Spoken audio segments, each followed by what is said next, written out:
Bem-vindos a mais um episódio do Decoder Talks. Hoje é hora de falar sério sobre a realidade do mundo digital e como precisamos criar alternativas. Recentemente, um vídeo meu sobre saúde após os 60 foi removido pelo YouTube. Fiquei muito chateado, pois era um relato pessoal baseado em experiência própria, e mesmo assim acabou censurado, pois fazia revelações que a Big Pharma não quer que você saiba. Aliás, você não pode falar sobre alternativas para energia, saúde ou tecnologia gravitacional ou escalar. O algoritmo trava na hora. Isso mostra como plataformas que dizem proteger a liberdade de expressão, na verdade, controlam o que podemos ver, ouvir e compartilhar. YouTube, Facebook, Google e inclusive o X, todos já tentaram silenciar quem questiona o status quo ou apresenta pontos de vista diferentes. Por que isso acontece? Porque nossas ideias representam uma ameaça à narrativa deles. Essas plataformas não são árbitros neutros da informação. Elas decidem o que fica na prateleira, o que brilha na vitrine e o que apodrece no canto escuro. E ainda chamam isso de segurança. Para enfrentar isso, criamos uma plataforma paralela, onde será possível acessar conteúdos mais polêmicos e detalhados, sem filtros ou cortes indevidos. O link está na descrição. Para manter o espaço ativo, haverá uma taxa simbólica mensal para membros, mas com regra clara. Se eu não publicar conteúdo novo, não há cobrança. Fechado. Se você quer saber aquilo que as Big Pharmas, indústria da energia e os globalistas e os controladores globais não querem que você saiba, então acesse meu conteúdo exclusivo e me apoie para que eu possa trazer mais conteúdo exclusivo ao seu alcance. Nesta plataforma, você encontrará discussões que não podem ser expostas integralmente no YouTube, incluindo relatos, análises, referências e debates sobre ciência, tecnologia, sociedade e saúde. O objetivo é garantir liberdade de expressão, diversidade de opiniões e espaço para reflexão crítica. Agora vamos mergulhar de cabeça na pocilga que os políticos transformaram nosso país, o tema explosivo que está pegando fogo no Brasil. E aí, galera, senta que lá vem história. Hoje vamos falar de algo sério, algo que pode afetar diretamente a economia, os bancos e até mesmo a nossa soberania nacional. Brasil, estamos caminhando para nos tornar outra Venezuela? Outra Cuba? Ou será que o nosso cenário é diferente? Vamos destrinchar isso. Primeiro, precisamos olhar para o que aconteceu na Venezuela. Ali, Maduro e seu pessoal não apenas lidaram com uma crise econômica interna, mas também com sanções internacionais que congelaram suas contas e cortaram acesso a dólares e ao sistema financeiro global. Bancos internacionais simplesmente não podiam mais fazer negócios com eles. E o que o governo fez? Criou um sistema paralelo para manter o controle interno. Bancos venezuelanos foram pressionados de maneira quase impossível, obedecer ao regime ou se arriscar a sanções secundárias devastadoras. Resultado, um sistema financeiro paralelo, opaco, muitas vezes corrupto, para movimentar dinheiro internamente e garantir que aliados do governo continuassem funcionando. E enquanto o regime mantinha esse controle, a população, bem, ela sofreu. Hiperinflação, escassez de alimentos, medicamentos, tudo. Uma crise humanitária. É a realidade de um país isolado do sistema financeiro internacional, com bancos pressionados a obedecer ou morrer economicamente. Agora vamos olhar para Cuba. Ali o cenário é diferente, mas a lição é clara. Cuba está isolada há décadas do sistema financeiro global. Os bancos cubanos operam principalmente internamente como canais do regime. A economia é dual, o que é interno e controlado pelo Estado, e o que consegue penetrar via moeda estrangeira. A dolarização parcial se tornou necessária, pois a moeda local perdeu valor e funcionalidade. E os programas do governo, como a exportação de profissionais de saúde, garantem ingresso de dólares, mas mantêm o povo preso em uma economia controlada. A mensagem é simples: quando você depende de um sistema bancário interno isolado, quem governa controla tudo, até o que você pode gastar ou movimentar. E o Brasil? Aqui a história muda. Nosso sistema financeiro é integrado ao mundo. Bancos brasileiros dependem de relações internacionais, transações em dólar e correspondentes no exterior. Então, criar um sistema paralelo como o venezuelano seria caro, complicado e arriscado. Mas atenção, Difícil não significa impossível.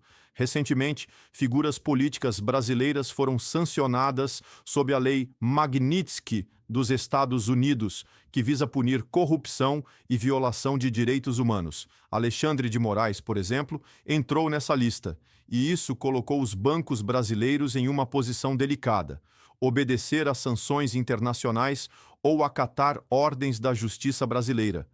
Qualquer decisão errada pode significar multas, sanções ou perda de credibilidade no mercado global. O impasse é real. De um lado, a soberania nacional, do outro, a pressão americana. E sabemos como os bancos adoram manter acesso a dólares e ao sistema internacional. Então vamos desenhar um paralelo. Venezuela e Cuba mostraram o que acontece quando você corta totalmente o país do sistema financeiro global. Venezuela criou um sistema paralelo. Cuba se isolou completamente. No Brasil, a situação é diferente, porque estamos profundamente conectados, mas isso não nos torna imunes. Se as sanções aumentarem, se uma lista maior de indivíduos sancionados surgir, nossos políticos vão ceder? Vão manter as contas desses indivíduos ou vão criar algum tipo de sistema paralelo? Histórico sugere que políticos brasileiros tendem a agir de maneira pragmática. Se houver risco real para a economia e para a estabilidade dos bancos, provavelmente recuarão em certas áreas. Mas se a pressão aumentar, se houver sanções contra um grande grupo de aliados e apoiadores, o cenário muda. Poderíamos ver medidas internas para proteger essas pessoas, mesmo que isso signifique tensionar as relações com o sistema financeiro internacional. Não seria ideal, mas seria realista. A questão é: haverá equilíbrio ou o Brasil será testado até o limite? Os bancos, por sua vez, têm a escolha clara: obedecer à lei nacional e potencialmente perder acesso a dólares ou obedecer às sanções internacionais e entregar indivíduos sancionados, garantindo a sobrevivência institucional. Historicamente, a decisão pragmática é sempre preservar a instituição. É racional, frio, mas é assim que funciona. Não é ideologia, é sobrevivência econômica. Agora, pensemos nos riscos para a população e para a soberania. Se o governo tentar criar mecanismos internos para contornar sanções, a reação internacional pode ser imediata. Investimentos recuam, crédito fica caro, moeda desvaloriza. E o Brasil, mesmo sendo grande, poderia sentir os efeitos rapidamente, porque dependemos do sistema financeiro global. Ao mesmo tempo, ignorar completamente as sanções seria politicamente custoso, gerando tensão com aliados internacionais e questionamentos sobre a governança interna. Então, qual a lição aqui? Venezuela e Cuba mostram que isolar ou criar sistemas internos pode até proteger aliados, mas com custo altíssimo: economia frágil, população prejudicada e aumento da corrupção. O Brasil é diferente porque está integrado, mas não é invulnerável. Se um número significativo de políticos for sancionado, a decisão será dolorosa e estratégica: preservar a economia ou proteger aliados.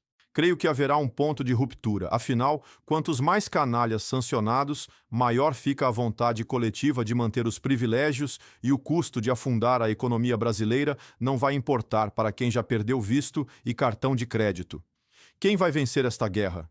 Se eu tiver que apostar, diria que se o povo não reagir, ou seja, parar numa greve geral bem coordenada, vamos afundar cada vez mais. Aqui estamos num ponto bem interessante, que é saber se os bancos têm mais poder de fogo que os políticos ou se o narcotráfico, muitas vezes comandados por algumas das lideranças políticas brasileiras, que algumas vezes sobem o morro para falar com as pecinhas que coordenam as operações na região. Muitos destes têm negócios internacionais e inúmeras parcerias com os companheiros no regime, especialmente negócios paralelos, muitas vezes de fachada para lavar dinheiro. A pergunta é se o narcotráfico também não vai ficar vulnerável em termos de operações financeiras internacionais, feitas em dólares. Será que não corre o risco de uma destas facções mandar apagar a Xande-Leide e acabar com a patifaria geral? Bem, o importante é saber que vários fatores entram na equação.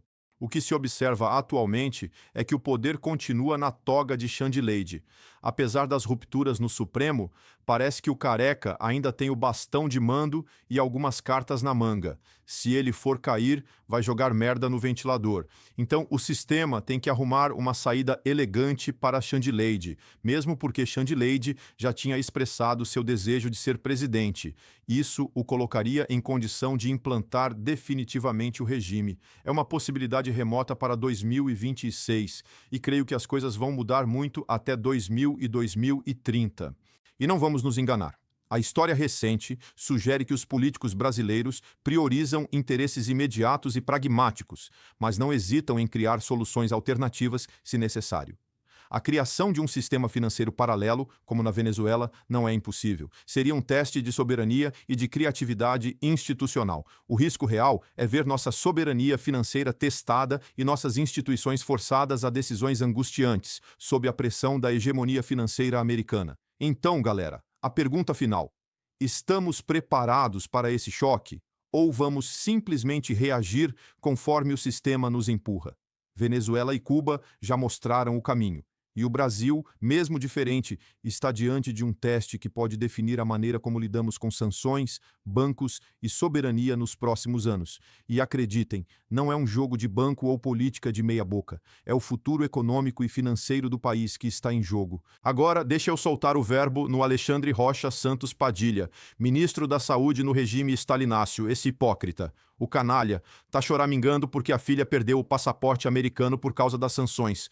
Coitada, vai ficar sem a Disney. Mas cadê a pena dele para os filhos menores da Débora e de outras mães condenadas que estão crescendo sem as mães por causa das prisões políticas desse regime podre, enquanto a filha dele chora por um parque de diversões? Essas crianças enfrentam um inferno sem as mães, arrancadas de casa por decisões arbitrárias de togados, como Moraes, que Padilha defende calado. É o típico petista seletivo, lágrimas para os seus, desprezo para os outros, vergonha alheia. Mais médicos, escravidão moderna. E o programa Mais Médicos? Uma vergonha nacional, uma exploração de trabalho escravo disfarçada de bondade. O governo Lula trouxe médicos cubanos e repassava os recursos diretamente para a ditadura cubana, que reteve a maior parte dos salários para engordar os cofres do regime e ainda vendeu isso como um favor ao povo brasileiro. Na época, ninguém abriu a boca para questionar como esse esquema funcionava. Era tudo saúde para todos. Uma narrativa bonita que todo mundo engoliu como se fosse remédio. Os médicos no Brasil recebiam por volta de R$11 mil, enquanto os médicos cubanos não chegavam a R$3 mil. Peraí, isso não lembra a escravidão do passado? Naquela época também diziam que os escravizados prestavam serviços relevantes para a sociedade, enquanto os exploravam até a morte.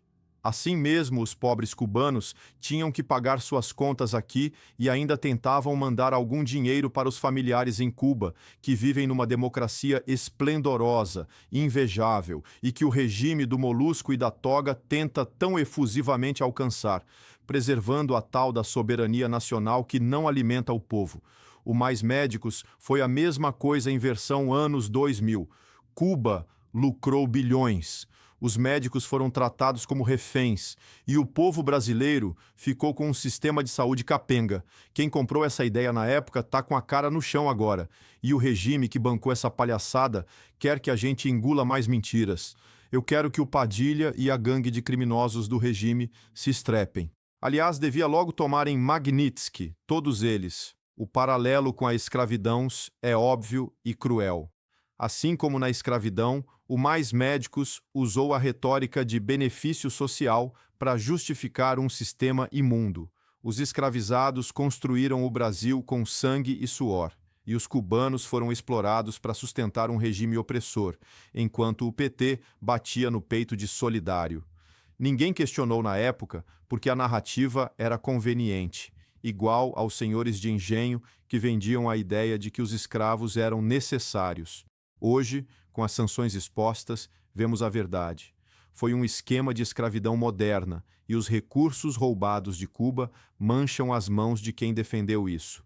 Conclusão: o Brasil está num beco sem saída. Se os políticos e togados recuarem, o Brasil ainda fica no lamaçal econômico e corrupção sistêmica que a esquerda meteu este país por décadas. O dinheiro do INSS apenas sumiu e, se você não viu, nem o Lula viu. A Polícia Federal, a Gestapo do sistema, seguirá na mão de 7 outros togados cúmplices que se beneficiaram vergonhosamente e voluptuosamente do regime. Os presidentes das casas legislativas Alcolumbre e Mota estão fechados com o regime, rabão preso e verbas amigas. Brasil, sem eleições auditáveis, é uma carta incerta. Por outro lado, se os milhares de corruptos e criminosos que fazem parte do regime decidirem se abraçar e mandar Trump chupar jabuticabas, segurem-se. Afundaremos num buraco venezuelano. Os bancos vão dançar conforme a música e os banqueiros vão torcer para sair ilesos. É hora de abrir os olhos enquanto podemos. O regime não vai cair ileso. A mídia geral, Globo Lixo, Cé Não É Ninguém, Foice de São Paulo, Bandalheira, Estagnadão e etc. estão ainda abraçados com o regime. Enquanto a verba jorrar solta, eles vão vender a mãe, mas não vão dizer uma verdade. É verdade que está difícil manter a narrativa e ultimamente o pessoal da Globo Lixo está meio amuadinho, parece cachorro que apanhou de chinelo. É hora de mandar esta corja para o lugar deles. Povo sem arma, sem história e sem exército do seu lado precisa saber que a guerra é feita com preparo, inteligência e estratégia. Povo gritando na rua não serve para nada, a mídia não registra, o político não ouve e os tiranos não se incomodam. Greve geral, paralisação e pautas. Precisas podem mudar as coisas. Por mim, eu parava o país e exigiria uma nova constituinte. É a única coisa que salva o Brasil. Democracia direta, já. Este foi o Decoder Talks. Não deixe de se inscrever, comente e compartilhe. Até o próximo.